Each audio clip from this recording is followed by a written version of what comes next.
Hello நண்பர்களே, வணக்கம். நம்ம இன்றைக்கி பார்க்க போகிற பதிவு என்ன அப்படின்னு பார்த்தீங்கன்னா, நம்மளுக்கு தீராத கடன் பிரச்சனை இருக்குது அப்படின்னா, ஒரு 36 நாணயங்களும் அப்புறம் ஒரு 6 அகல் விளக்கும் வச்சு நம்ம இந்த பூஜையை முருகனுக்கு இன்றைக்கி பண்ணோம் அப்படின்னா, கண்டிப்பாக நம்மளுக்கு அந்த கடன் பிரச்சனைகள்லாம் தீரும். இன்றைக்கி செவ்வாய்க்கிழமை முருகனுக்கு உகந்த நாள். ஸோ நீங்கள் இந்த பூஜை நீங்கள் கடன் தீர்றதுக்காகவோ இல்லை நகை அடமானத்தில் இருக்குது அதை மீட்கிறதுக்காகவோ இல்லை வேறு ஏதாச்சும் பிரச்சனை சம்மந்தமாக நீங்கள் இந்த தீபத்தை ஏற்றணும்னு நினைக்கிறீங்க அப்படின்னா, நீங்கள் இந்த தீபத்தை செவ்வாய் ஹோரை நேரத்தில் தான் ஏற்றணும்.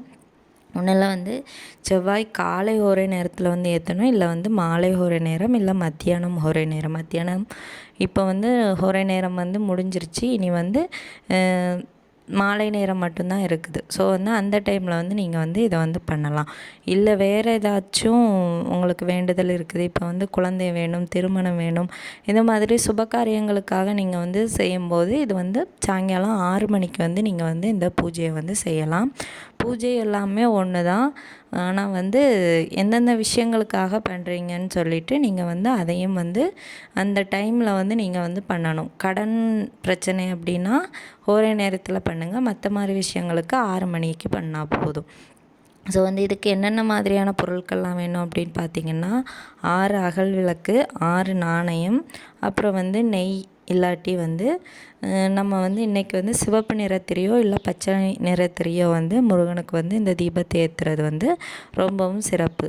அப்புறம் வாழை இலை, இல்லைன்னா தாம்பழம், இல்லாட்டி செம்பருத்தி இலை, இல்லை மாவிலை, இல்லைனா தாமரை பூவோட இதழ், இதில் ஏதாச்சும் ஒன்று இருந்தாலும் போதும். அப்புறம் பூக்கள் என்ன மாதிரியான பூக்கள் வேணும் அப்படின்னா, சிவப்பு நிற பூக்கள், செவ்வரளி மலரோ, இல்லை சிவப்பு நிறத்தில் வேறு என்ன ரோஜாவோ, இல்லை செம்பருத்தியோ, ஏதாச்சும் ஒரு பூ. ஆனால் செம்பருத்தி மனமில்லாத பூனால் அதை கடவுளுக்கு அதிகமாக பயன்படுத்த மாட்டாங்க.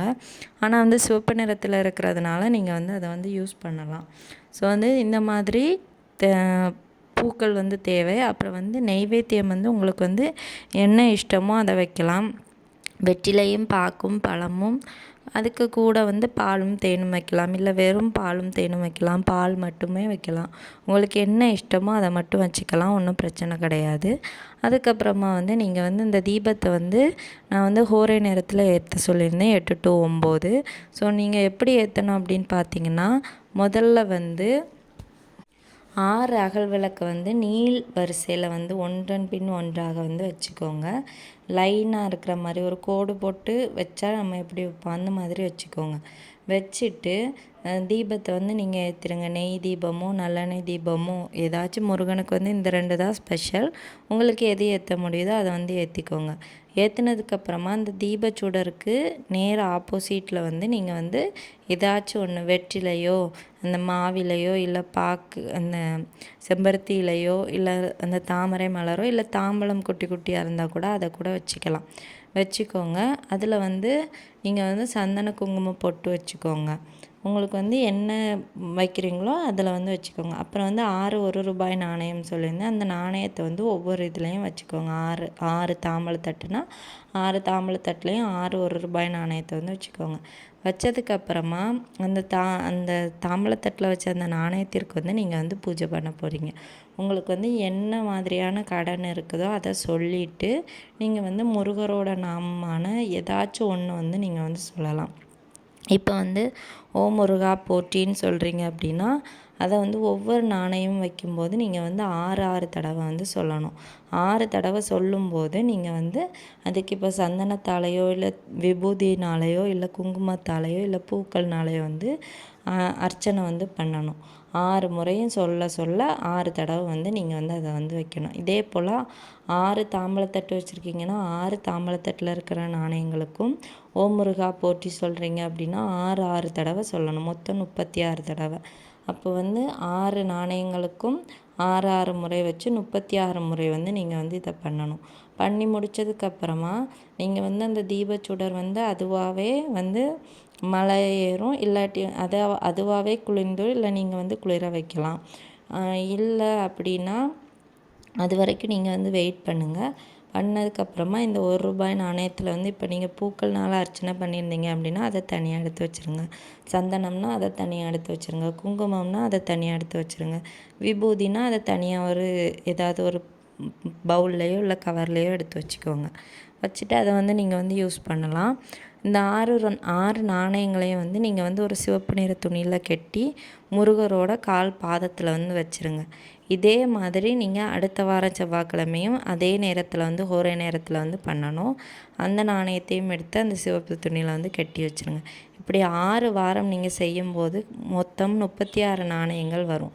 இந்த 36 நாணயங்களையும் நீங்கள் வந்து 7வது செவ்வாய்க்கிழமை வந்து ஏதாவது ஒரு முருகர் கோயிலில் கொண்டு அவரோட உண்டியலில் போட்டுருங்க. இல்லாட்டி வந்து முருகனுக்கு வந்து அபிஷேகத்திற்காக ஏதாவது சந்தனமோ குங்குமமோ பாலோ மஞ்சளோ விபூதியோ ஏதாச்சும் வாங்கி கொடுங்க.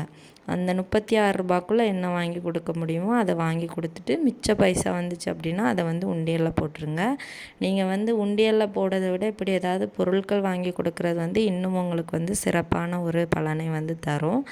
அதுக்கப்புறமா அவங்களுக்கு வந்து 6 வாரம் வந்து பெண்களுக்கு வந்து தொடர்ந்து செய்ய முடியாது. ஏதாவது ஒரு வாரம் வந்து நம்மளுக்கு வந்து பீரியட்ஸ் வரும். ஸோ அந்த ஒரு வாரம் வந்து நீங்கள் வந்து ஸ்கிப் பண்ணிவிட்டு அதுக்கு அடுத்த வாரத்தை வந்து 6 வாரமாக அதுக்கு இப்போ 3வது வாரத்தில் உங்களுக்கு வந்து பீரியட்ஸ் ஆகுது அப்படின்னா அதுக்கு அடுத்த வாரத்துலேருந்து 4வது வாரம் 3வது 3 4 5 அப்படி வந்து கணக்கு வச்சுக்கோங்க.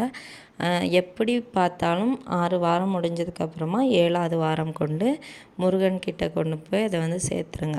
7வது வாரம் போக முடியலை அப்படின்னா 8வது வாரம் சேருங்க. கண்டிப்பாக உங்களுக்கு வந்து நீங்கள் வந்து அதை வந்து அவர்கிட்ட கொண்டு சேர்த்ததுக்கப்புறமா நீங்கள் என்ன வேண்டுதல் வச்சிங்களோ அதை வந்து கண்டிப்பாக உங்களுக்கு நிறைவேறும். இல்லை நான் வந்து முருகர்கிட்ட கொண்டு போய் அந்த நாணயங்களை வந்து சேர்த்துட்டேன் ஆனால் எனக்கு வேண்டுதல் நிறைவேறலை அப்படின்னா கொஞ்சம் பொறுமையாக காத்திருக்கணும். நம்ம கர்ம வினைகளை பொறுத்து தான் நம்மளுக்கு வந்து வேண்டுதல்கள்லாம் நிறைவேறும். ஸோ வந்து உங்களுக்கு வந்து கொஞ்சம் டைம் வந்து எடுக்கலாம். அதனால நீங்கள் வந்து கோவப்படாதீங்க, பொறுமையாக இருங்க. பொறுமையோடு காத்திருந்தீங்க அப்படின்னா நல்ல ஒரு பலன் கிடைக்கும். கண்டிப்பாக முருகனை நம்புங்க. நம் சொந்த கடவுளாகிய கந்த கடவுள் நம்ம அனைவரையும் காப்பாற்றுவார். இந்த வீடியோவின் பதிவு உங்களுக்கு யூஸ்ஃபுல்லாக இருந்துச்சு அப்படின்னா உங்களுக்கு தெரிஞ்சவங்களுக்கு ஷேர் பண்ணுங்கள். மறக்காமல் லைக் பண்ணிக்கோங்க. நம்ம சேனலை சப்ஸ்கிரைப் பண்ணி வச்சுக்கோங்க. இந்த பதிவை பார்த்ததற்கு மிக்க நன்றி.